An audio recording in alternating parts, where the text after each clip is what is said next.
afternoon, and Molly and Derek, thank you for having me here today and to be able to speak about Indy 11 and the progress that we've made over the past year and a half, which has been pretty shocking to us, and I'm sure shocking to a lot of people in the local community as well. So I guess I'm here to talk to you about how we got to that point. And I'd like to start with just a few simple concepts to kind of talk about how we got to where we are. Once I figure this out. And basically, the first thing we want to mention is Peter Wilt, who's our president and GM, put together a staff that was diverse in terms of ages and experiences. And I think he created kind of a motley crew and a perfect storm of individuals who had incredible work ethic, have incredible work ethic, are willing to basically work as hard as they can to fulfill the passion that they feel about the sport. And the other major factor is the fact that we, instead of coming down and going over to the public and saying, this is the vision we have for Indy 11, it was a partnership from the very beginning. And Peter Wilt started that off with going to small organizations around the state, Kiwanis Club here in Logansport, Indiana, or going down to Evansville, meeting with 10 to 15 people, the movers and shakers of that community, and essentially them grabbing that message and becoming our evangelist. And so we went all over the state and started spreading the message that way. And then early on, we also had to do our due diligence to figure out if Indianapolis and Indiana was fertile ground for soccer. And so in doing that, they did their research and figured out that the structure for Indiana Soccer Association, which is a youth apparatus, was extremely strong here. It's produced already a bunch of athletes or players for the national team, both on the men's and the women's side. And also, we found out that 2 years before we announced that we were bringing a team, there was actually a group in town called the Brickyard Battalion. And any of you who've been to our games, you probably know who those folks are. They're unavoidable, whether you watch them on TV or at the game. They're the loud section to the west that won't shut up all game long and show an incredible amount of support. And those are the guys who really helped lift us up. At the time, before we announced the team, I believe membership was around 200 people, and now it stands about to over 3,000, if not more. And those folks are the millennials that we were previously discussing that are really plugged into the community that we wanted to reach. So that was our base, the youth groups and then the millennials. And starting there, we started branching out. We started exploring what kind of things attract millennials' interests. Well, it's not just sports. Obviously, there's a confluence of interest there. You have the arts, you have sports, you have education, you have philanthropic kind of needs that need to be met with this group. So we try to tie all those things together. And based on the response we've gotten, we've done a reasonable job, but we still have a lot more of the Indianapolis and Indiana community to reach. But just wanted to real quick kind of discuss with you our timeline. We had a huge event on August 1st of 2013. We brought Chelsea and Inter Milan, which are two major European clubs, for a preseason friendly at Lucas Oil. And obviously, we didn't know what the response was going to be. It turned out to be overwhelmingly positive. Out of the 6 or 7 preseason games they had that year, that summer, ours was the second highest attendance throughout the country, including the final. And the final was a doubleheader. So they had 64,000 people, and we had 41,983, which is still etched in my brain, which was a pretty good accomplishment. And that kind of let people know, associated. Before that, we were doing events all over the city, and small and large, to kind of put our face out there. But we didn't have a team. We obviously had a staff, which was growing at that time. So it was more of a concept. But tying ourselves to world-class soccer, I think, went a long way to help us grow and add legitimacy to our cause. And let the people know, the millennials who grew up watching the game, watching the European leagues, Mexican leagues, and playing FIFA, all those folks, they tie that association with us and see, oh, okay, these guys are serious, a first-class organization. So I think that week we were around 4,000 season ticket deposits, and in a week's time we reached 5,000. So that was a huge boost for us. The next big major event for us was October 1st. Whoops. October 1st, which was at the Athenaeum, and we introduced our first player, which is Christian Nietzsche from Germany. He's our goalkeeper. And we were able to set up shop in the back of the Rathskeller outside, and the response we got was completely overwhelming. We had about 1,000+ people in that space back there, ready to welcome our first ever player. And obviously there wasn't much information about him, but they were so excited for the start of this team. And so that gave us another platform to build off of. And I think at that point we had reached 6,000 season ticket sales or deposits. And that's the same thing. Dave Guthrie right here, who's looking at the jersey, is the president of Indiana Soccer, and they've been a huge partner with us in terms of getting the word out. Like I said, their structure is statewide, and they're the boots on the ground. We're a staff of 14 people, which is pretty small. And so we obviously can't do everything ourselves. And we sought to find partners and partnerships that would be mutually beneficial for us and for them, obviously. And Indiana Soccer saw the value in partnering with us very early on, and we've reaped the benefits as well as they have as well. We did a few outreach initiatives within the community downtown. That was an important factor from the beginning, and it's going to continue to be a big factor for us. We wanted to make sure that we made the game accessible to underserved communities in the downtown area. I'm from New York, so I've only been in Indianapolis for about 8 years.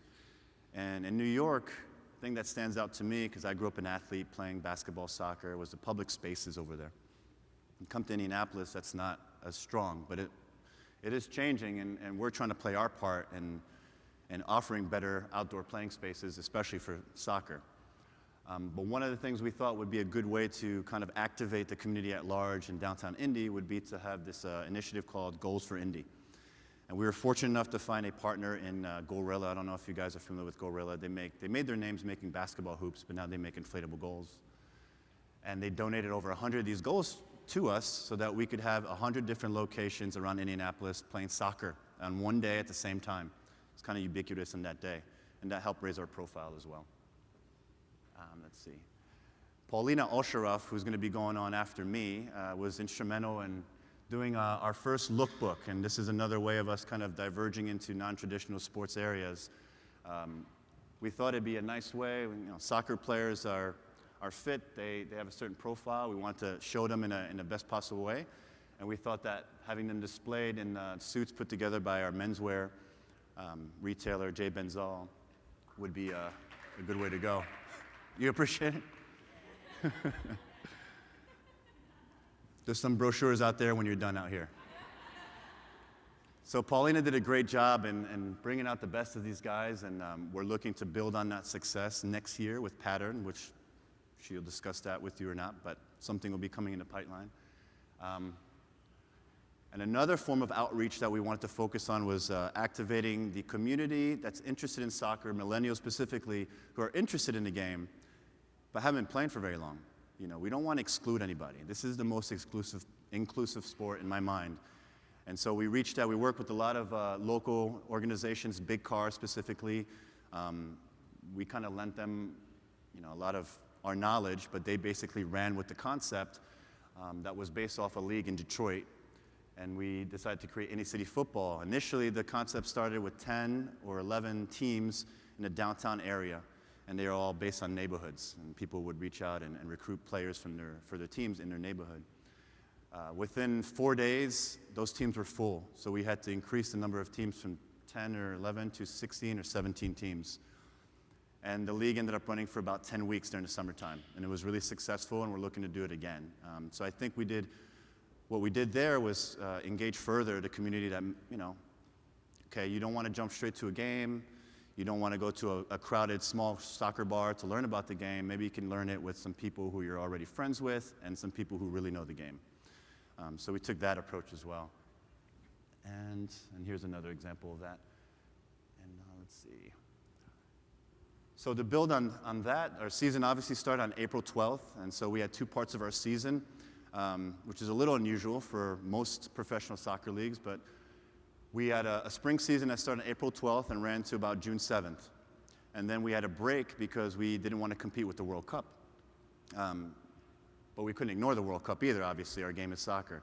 So we put on a lot of viewing parties all over the Indy metro area, and it culminated with our game for the USA-Belgium quarterfinal knockout game. And this was the turnout that we ended up getting. We anticipated, we had 3 days to plan the event. We got it out through social media, which is primary way of getting the word out for any of our initiatives. Social media, meaning Twitter, Facebook, Vine, obviously our website.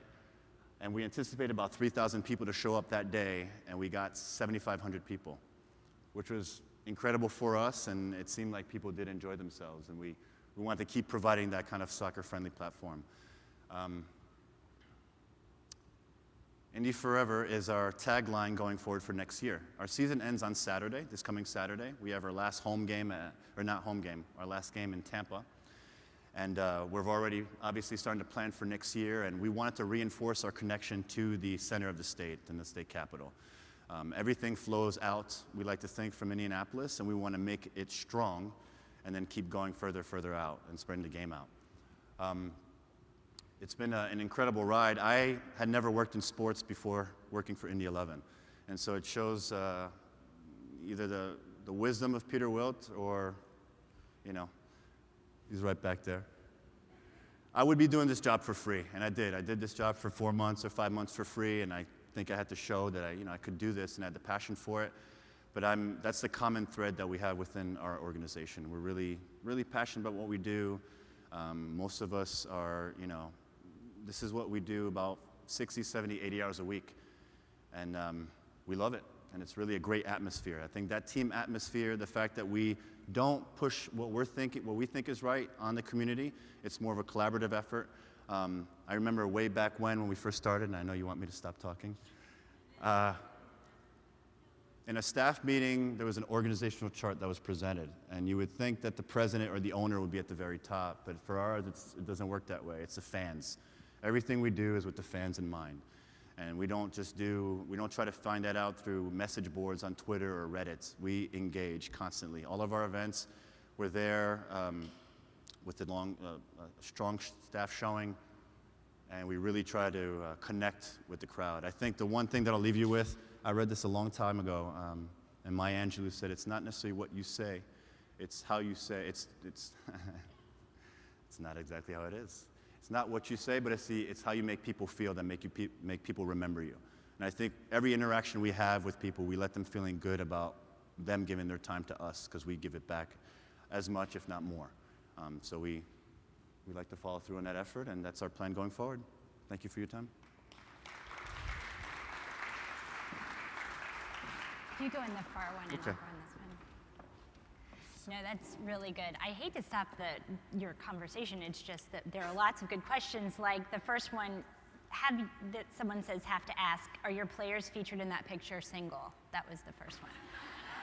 Sorry. It's a mixed bag, but no one's married in that picture, actually. There you go. All right.